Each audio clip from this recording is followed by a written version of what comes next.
Hi friends, എല്ലാവർക്കും നമസ്കാരം. നമ്മൾ ഖത്തറിലെ നാഷണൽ മ്യൂസിയത്തിലാണ്. വളരെ വിശാലമായിട്ടുള്ള വലിയ ഒരു മ്യൂസിയം തന്നെയാണ് ഖത്തർ മ്യൂസിയം എന്ന് പറയുന്നത്. അതായത് GCCയിൽ നിന്നുള്ള വരുന്നവർക്ക് തികച്ചും സൗജന്യമാണ് ഇവിടുത്തെ പ്രവേശനം. അതുപോലെ തന്നെ ഇപ്പോൾ ആരെങ്കിലും ഇന്ത്യയിൽ നിന്നൊക്കെ വിസിറ്റിങ്ങിന് വന്നിട്ടുള്ളവർക്ക്, അതായത് സൗദിയിലൊക്കെ വന്നിട്ട് മൾട്ടി വിസ അടിച്ച് വന്നിട്ടുള്ളവർക്ക് അവർക്ക് ഏതായാലും കാശ് കൊടുക്കണം. GCCയിൽ ഇക്കാമ ഹോൾഡേഴ്സിന് മാത്രമാണ് സൗജന്യമായിട്ട് എൻട്രി ഉള്ളത്. ബാക്കി എല്ലാവർക്കും 100 ഖത്തർ ദിനാറാണ്, അല്ലെങ്കിൽ 100 റിയാൽ വീതം വരും ഏകദേശം. പുറത്തെല്ലാം നടന്ന് ചുറ്റിരുന്ന് കാണുവാനുള്ള വളരെ മനോഹരമായ കാഴ്ചകളാണ്. എന്നാലും കുഴപ്പമില്ലാത്ത ഒരു മ്യൂസിയം തന്നെയാണ്. നമുക്ക് ഇവിടുത്തെ കൂടുതൽ കാഴ്ചകളാണ്.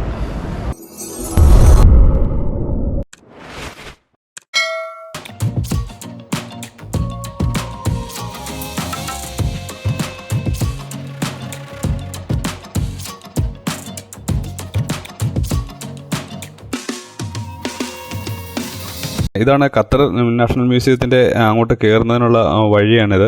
നമുക്ക് അവിടെ നിന്ന് പാർക്ക് ചെയ്യുന്നതിനും എല്ലാം നല്ല സൗകര്യമാണ്. നല്ല വിശാലമായി കിടക്കുന്ന ഒരു ഏരിയ തന്നെ പാർക്കിങ്ങിനായിട്ടുണ്ട്.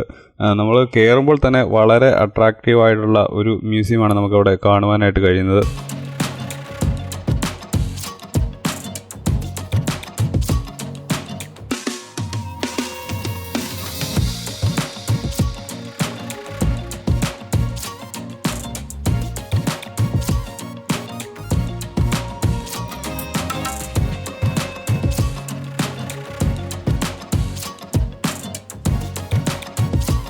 ഇതാണ് ഖത്തർ മ്യൂസിയം എന്ന് പറയുന്നത്. വളരെ വിശാലമായി കിടക്കുന്ന ഒരു ഏരിയ തന്നെ ഖത്തർ മ്യൂസിയത്തിന് വേണ്ടിയിട്ട് ഇവർ മാറ്റി വെച്ചിട്ടുണ്ട്. ഇത് നമുക്ക് കാണുമ്പോൾ തന്നെ അറിയാം.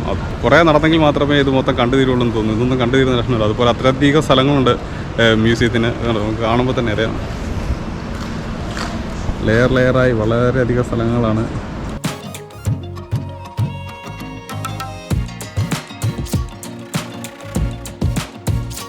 ഡിസേർട്ട് റോസ് കണ്ടിട്ടുള്ളവർക്കറിയാം, ഏകദേശം അതേ ഷേപ്പിൽ തന്നെയാണ് അതിൻ്റെ പണിതിരിക്കുന്നത്. അതേപോലെ തന്നെ തട്ടായിട്ട് വളരെ ബ്യൂട്ടിഫുള്ളായിട്ടാണ് അത് ചെയ്തിരിക്കുന്നത്. ഏതായാലും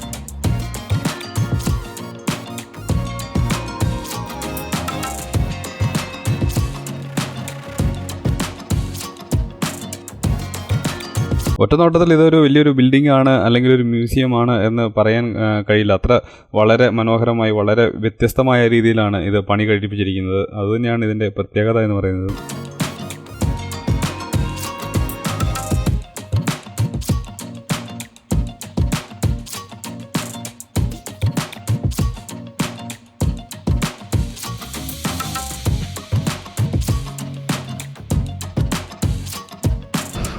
ഡിസേർട്ട് റോസിൻ്റെ ആകൃതിയിലാണ് ഈ മ്യൂസിയത്തിൻ്റെ നിർമ്മാണം മുഴുവൻ.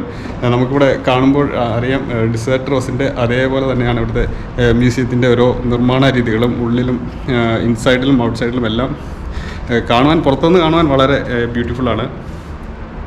ഏതായാലും നമുക്കിവിടെയുള്ള കാഴ്ചകളിലേക്ക് കിടക്കാതെ.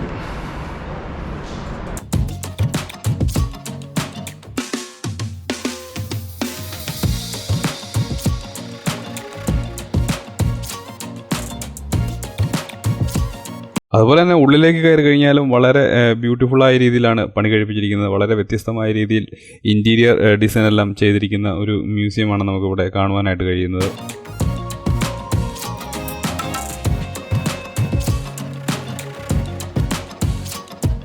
ഇതാണ് ഡിസേർട്ട് റോസ് എന്ന് പറയുന്നത്. വളരെ വ്യത്യസ്തങ്ങളായ ഡിസേർട്ട് റോസുകളാണ് ഇവിടെ നിരത്തി വെച്ചിരിക്കുന്നത്. ഇതെല്ലാമാണ് മരുഭൂമിയിൽ കാണുന്നതാണ് ഇത് ഡിസേർട്ട് റോസ് എന്ന് പറയുന്നത്. ഉള്ളിൽ കയറി കഴിഞ്ഞിട്ടുണ്ടെങ്കിൽ ഫോട്ടോഗ്രാഫി എല്ലാം ആഗ്രഹിക്കുന്നവർക്ക് വളരെയധികം ഫോട്ടോകൾ എടുക്കുന്നതിന് പറ്റിയ രീതിയിലാണ് അവിടെ ചെയ്തിരിക്കുന്നത്.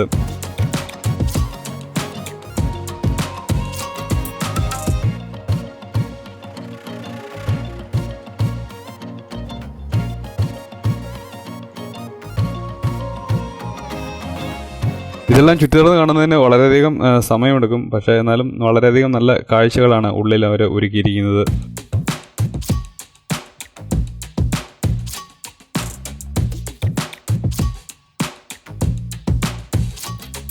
മുതിർന്നവർക്കും കുട്ടികൾക്കും ഒരുപോലെ പ്രയോജനം ചെയ്യുന്ന ഒരു കാഴ്ചയാണ് നമുക്ക് അവിടെ നിന്ന് ലഭിക്കുന്നത്. കാരണം വളരെയധികം അറിവുകൾ നമുക്ക് അവിടെ നിന്ന് നേടുവാനായിട്ട് കഴിയും, വളരെയധികം കാഴ്ചകൾ കാണുവാനായിട്ട് കഴിയും. എല്ലാം കൊണ്ടും വളരെ മനോഹരം എന്നേ പറയാനുള്ളൂ.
ഇതാണ് ഇതിൻ്റെ മറ്റൊരു അട്രാക്ഷൻ എന്ന് പറയുന്നത്. നമുക്ക് അതിൽ നമ്മുടെ അതേ ഷേപ്പ് നമുക്ക് അവിടെ പതിപ്പിക്കാനായിട്ട് കഴിയും.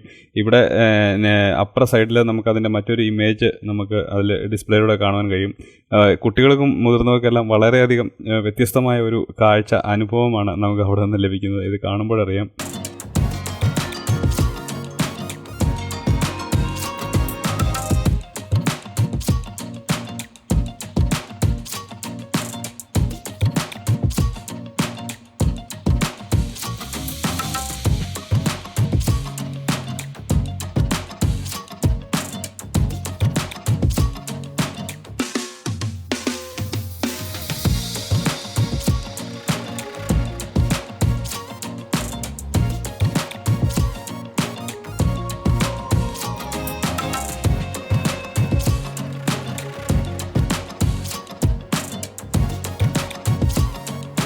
ഖത്തറിൻ്റെ പരമ്പരാഗത വസ്ത്രങ്ങളും ആദ്യകാലങ്ങളിലുണ്ടായിരുന്ന ഉപയോഗിച്ചിരുന്ന രാജാവും രാജ്ഞിയും എല്ലാം ഉപയോഗിച്ചിരുന്ന വസ്ത്രങ്ങളും എല്ലാം നമുക്കിവിടെ കാണുവാനായിട്ട് കഴിയും. അതുപോലെ തന്നെ അവിടുത്തെ ആഭരണങ്ങൾ ഒന്ന് എടുത്തു പറയേണ്ടതാണ്. വളരെയധികം അമൂല്യമായ രത്നങ്ങളും അങ്ങനെ വളരെയധികം വിലപിടിപ്പുള്ള ആഭരണങ്ങൾ നമുക്കിവിടെ കാണുവാനായിട്ട് കഴിയും.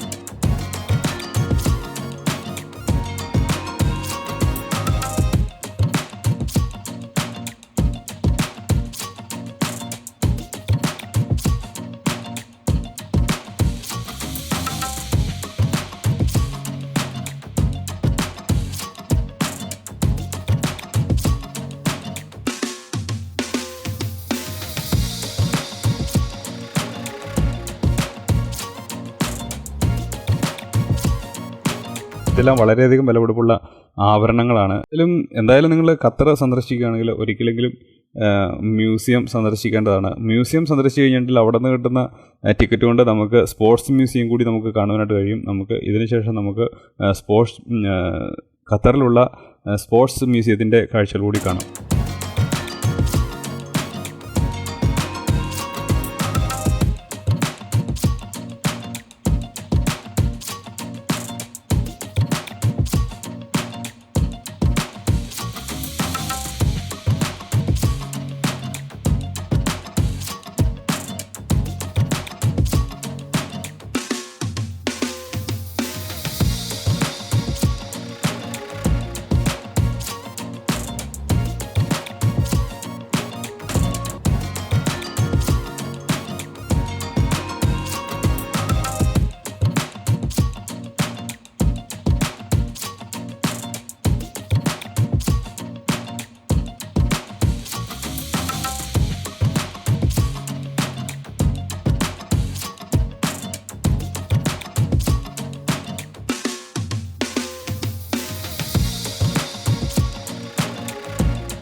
നിങ്ങളിവിടെ പോകുവാൻ ആഗ്രഹിക്കുന്നുവെങ്കിൽ ഈ വീഡിയോയുടെ ഡിസ്ക്രിപ്ഷൻ സന്ദർശിക്കുക.